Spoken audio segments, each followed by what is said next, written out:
This is the Chris Project, where we discuss mental wellness, self-awareness, and mindset with entrepreneurs and experts. Set your perceived ideas and biases aside, and let's go on our journey for yourself, for your family, for the world.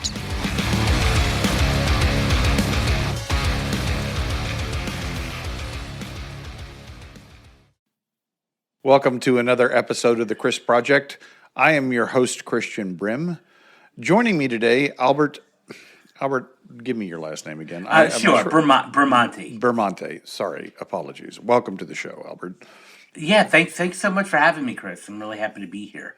So, tell us briefly what your entrepreneurial background is, just so the audience knows your bona fides.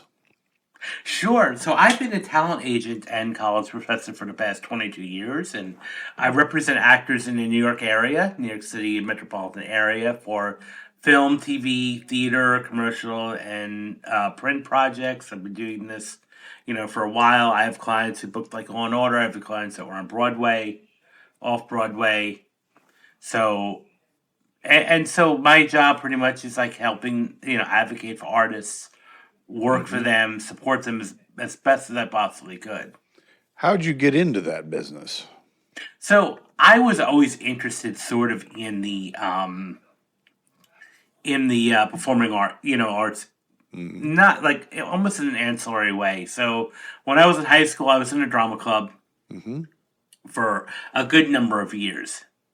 And then in college, I did take some acting classes, but I really didn't think anything much of it because I was really determined to be a psychologist, clinical psychologist, and college professor. So I was strictly a psych major, and then I did my bachelor's and master's, and after that, after I received my master's degree, I found myself through circumstance in working in New York, because at that time when I received my master's degree, it was the same year 9/11 had happened. Okay. So I was, being that I wasn't too far from 9/11, and I knew people that were volunteering, I was recruited to help volunteer. And in my time of volunteering, I was partnering up with a lot of actors that were also giving their time to volunteering and advocacy and all that. Some of them were well-known actors, and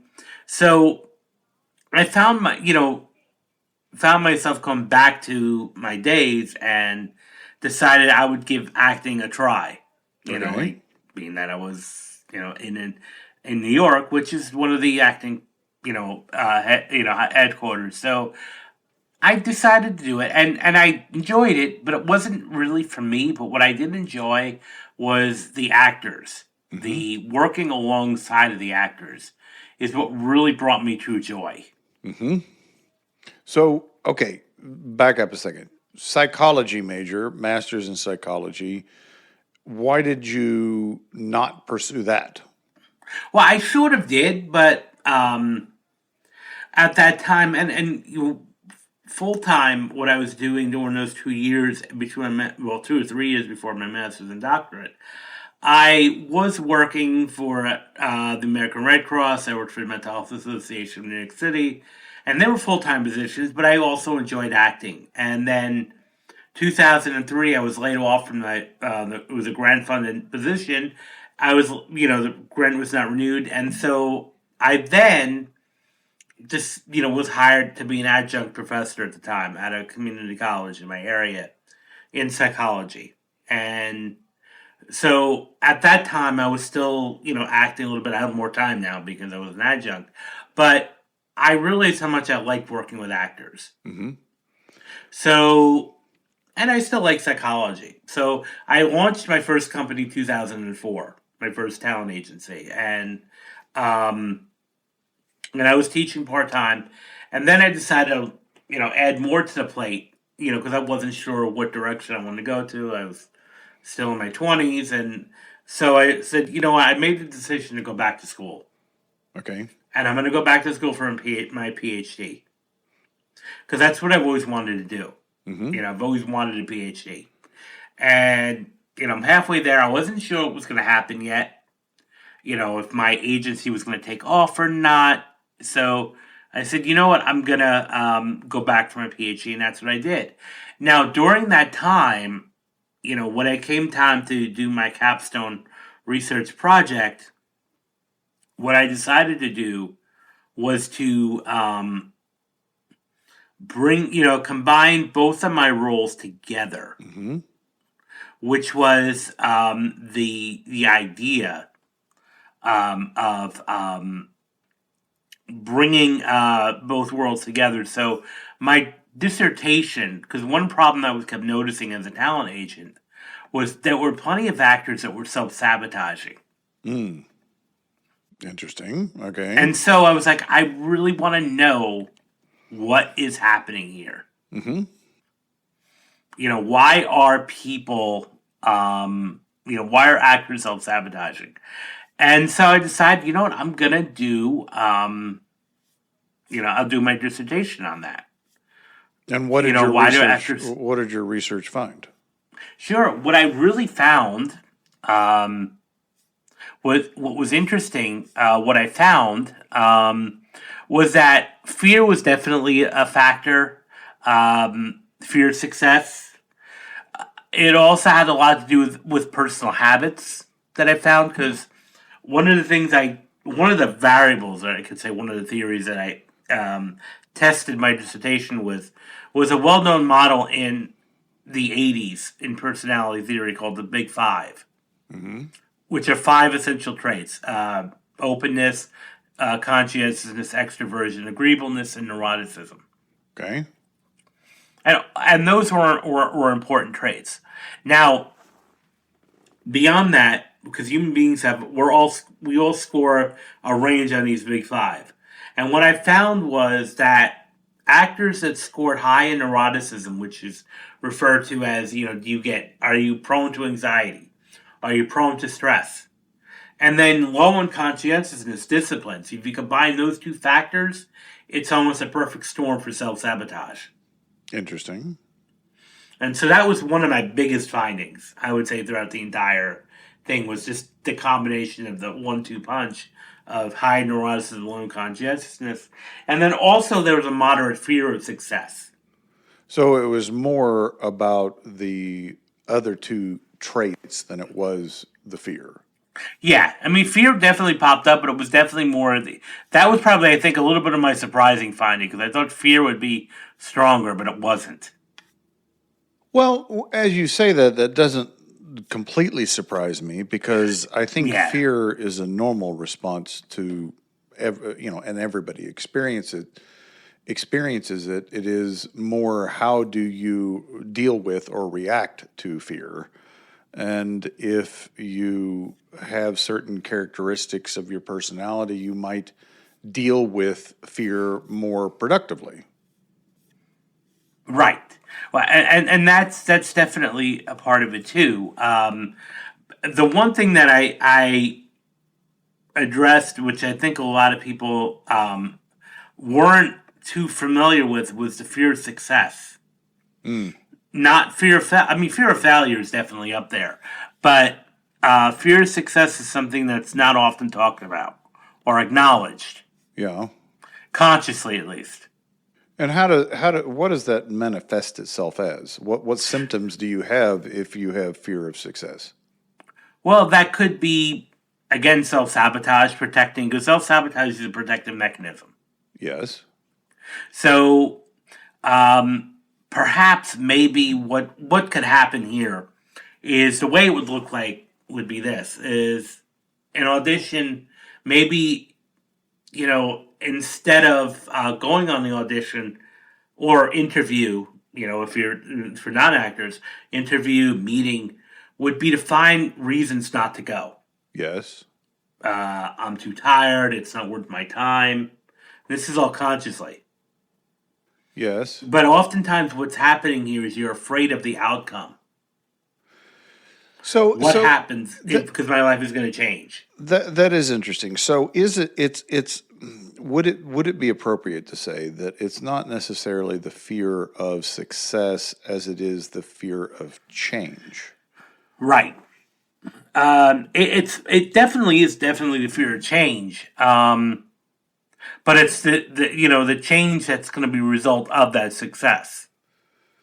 Yeah, I mean, so my business coach had me read a book. I don't remember the author. I think he's a Stanford professor, psychologist. The Big Leap.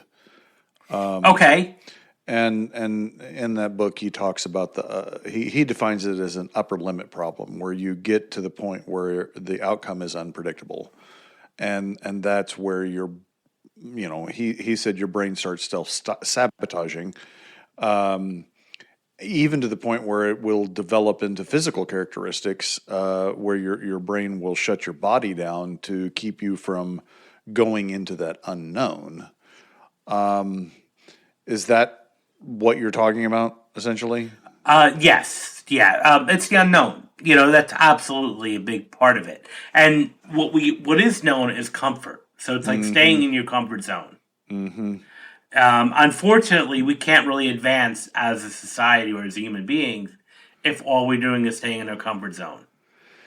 Yeah, that's very true. So, how have you applied that, research and your training into how you, manage talent? Well, I think part of it is just talking things through. If an actor gets an urge to not go on the audition, let's talk about it. If it's a legitimate thing, okay. But sometimes, I found myself sometimes talking an actor off the ledge, sometimes. Well, yeah, it reminds me of a conversation I had with my forum of entrepreneurs recently, and the topic was essentially, I want to do these things, but I don't do these things, and unpacking that. And my very pedantic brain says you do what you want to do, right? So if you tell yourself I want to do this thing, but you don't do it, then I don't think you really want to do it. What are your thoughts on that? Well, there's partly reason, but then we have to look at what's the motivation for you not wanting to do it. Is it the fact that maybe you just, if it's something you generally don't want to do, then that's a whole nother story.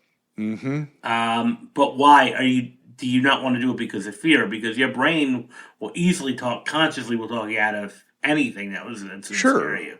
Sure. And it could easily talk you out of doing something that is scary to keep you alive and keep you comfortable. That's what the brain does. Does a great job of doing that.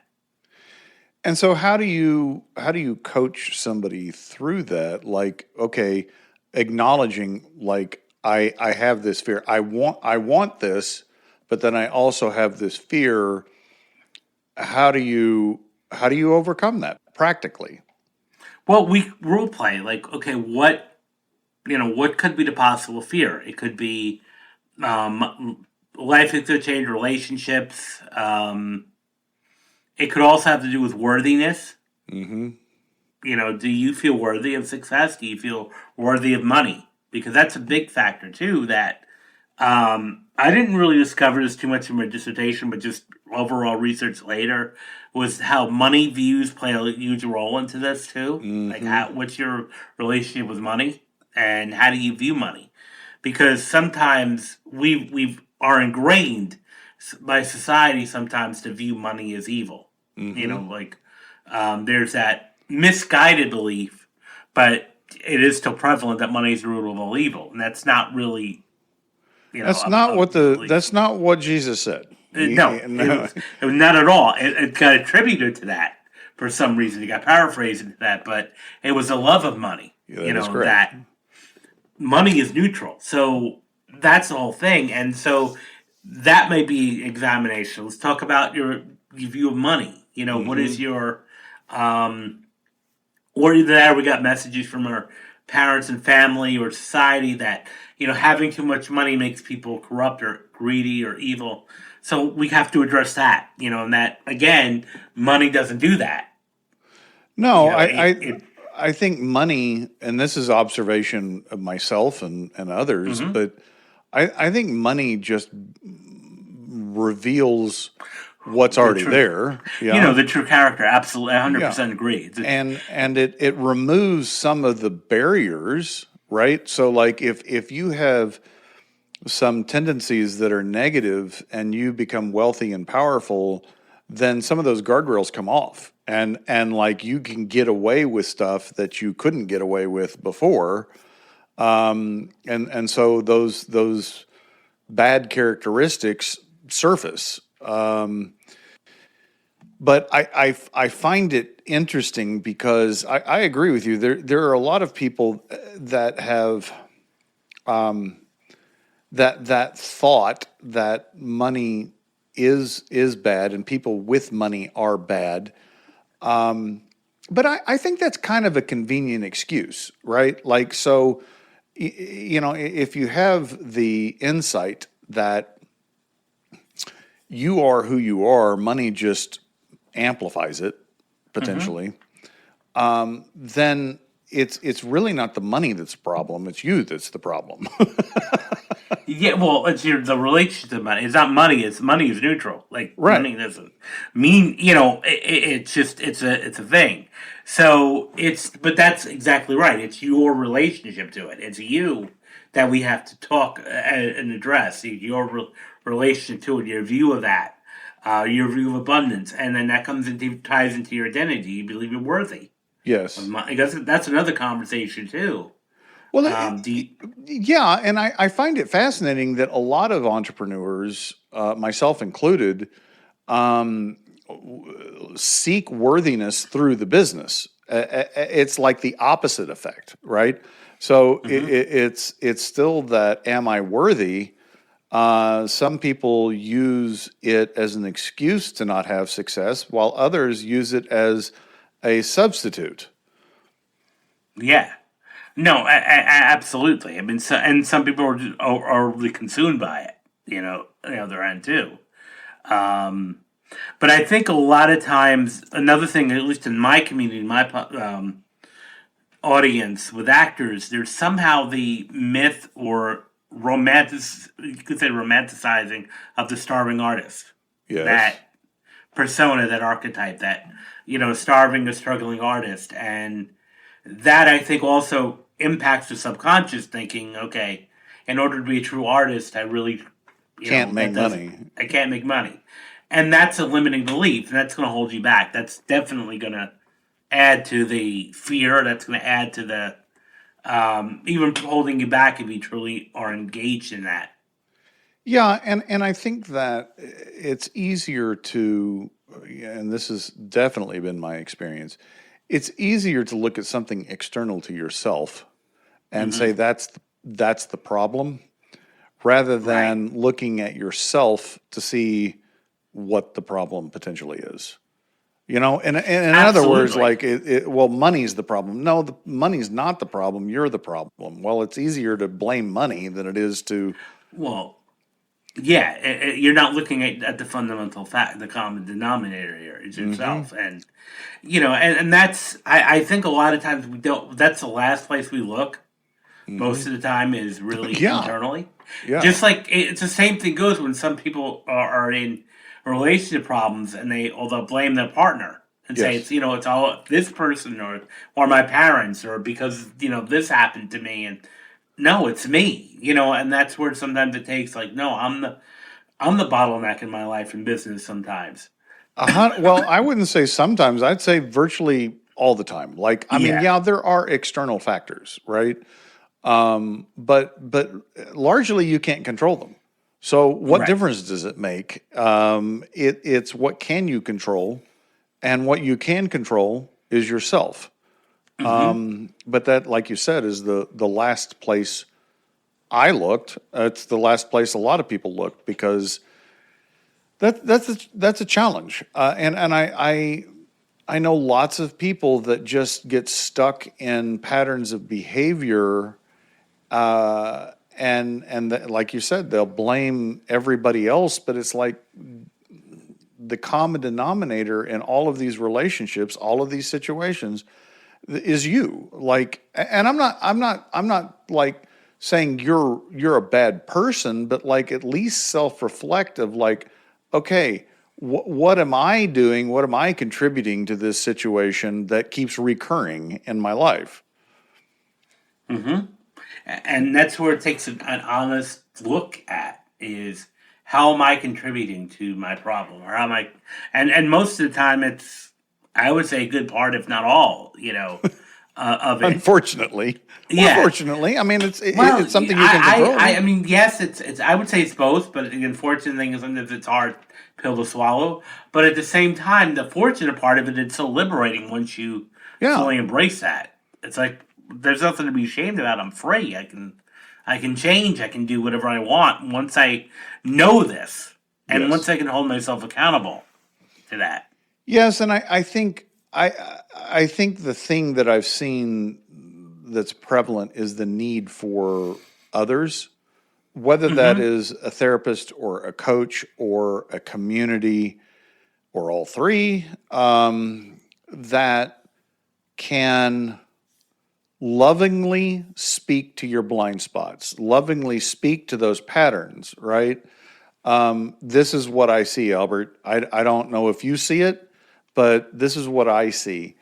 And, it's not a judgment, it's not a condemnation, but like, because you trust me, because I have your best interest at heart, you're more prone to listen as opposed to somebody that just tells you, "Hey, Albert, you're an asshole," right? Like Yeah. I'm not going to listen to that.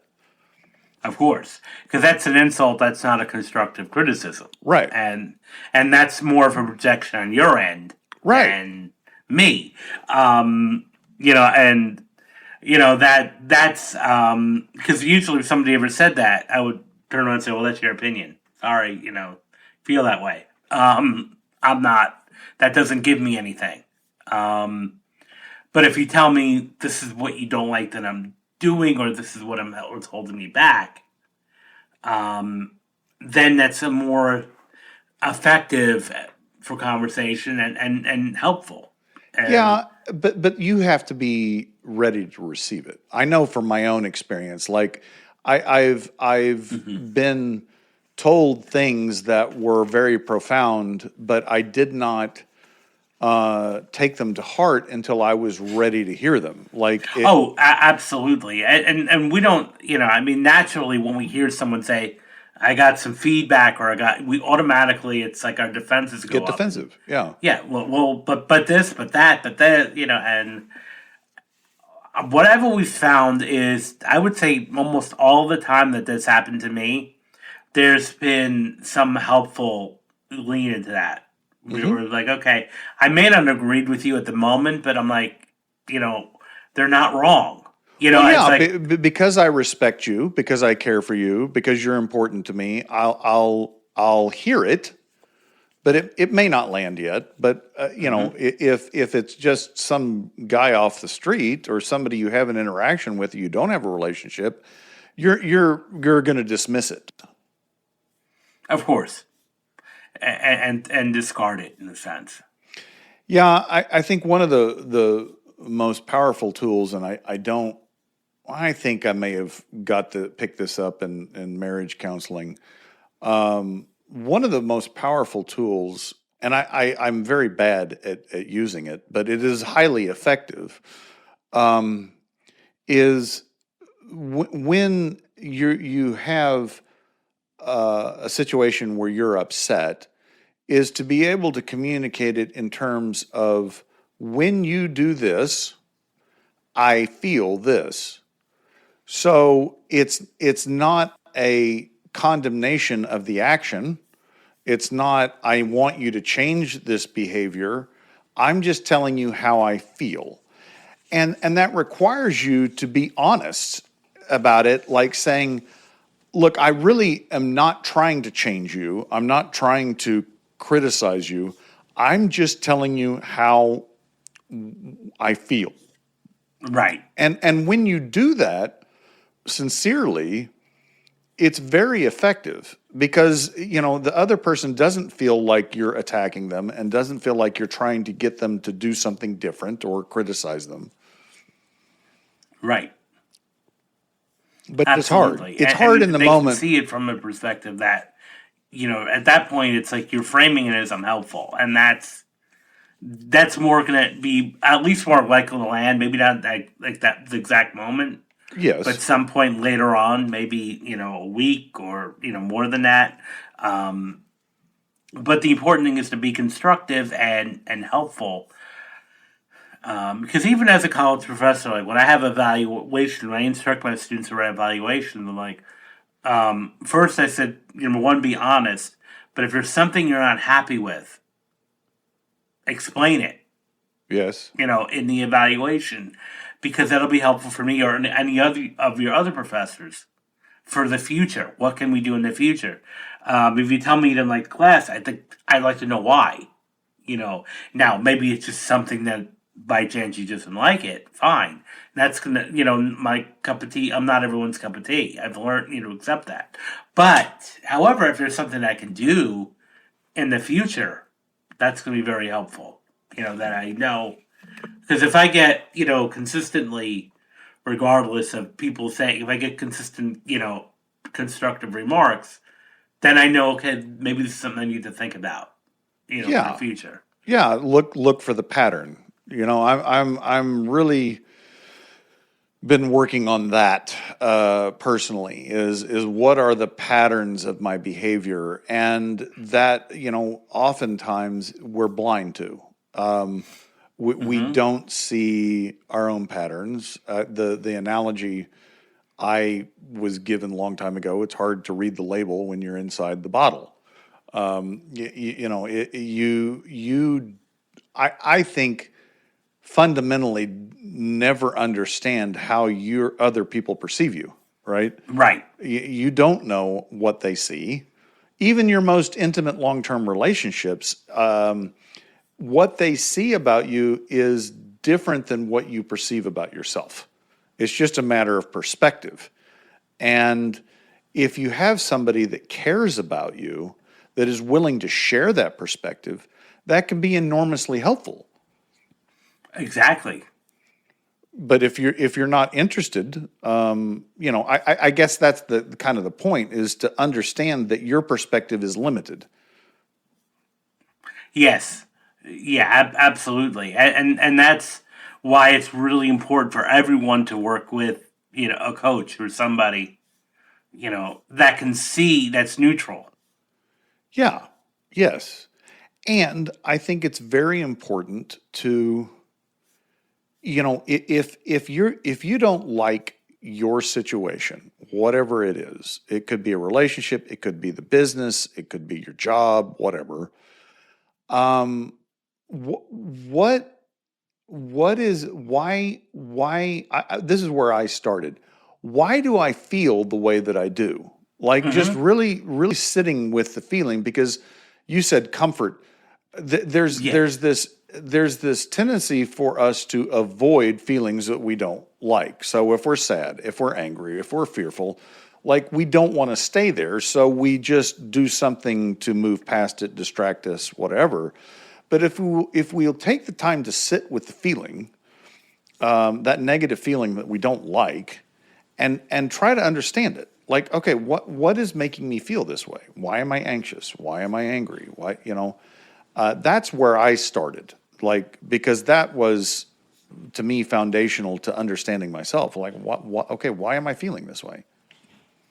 Yeah. No. And that's very important to look at, and that takes, the examination, and sometimes even taking your ego aside, you can get some really, really profound insights Yeah. as to. Yes, I mean, I have found, I truly believe that the vast majority of my problems in business have been a result somehow of my ego. either protecting my ego or projecting my ego, or I don't know all the psychological terms, but like it centers around me. Yes. 100%. Well, Albert, this has been very interesting information. How do people find you if they want to learn more about you? Sure. So you can find me on my website, albertbramante.com, or you can, find me on social media. I'm on LinkedIn. You can connect with me on LinkedIn. Just search for my name, and be happy to connect with you. Beautiful. Listeners will have those links in the show notes. If you like what you've heard, please rate the podcast, share the podcast, subscribe to the podcast. Until next time, remember, you are not alone.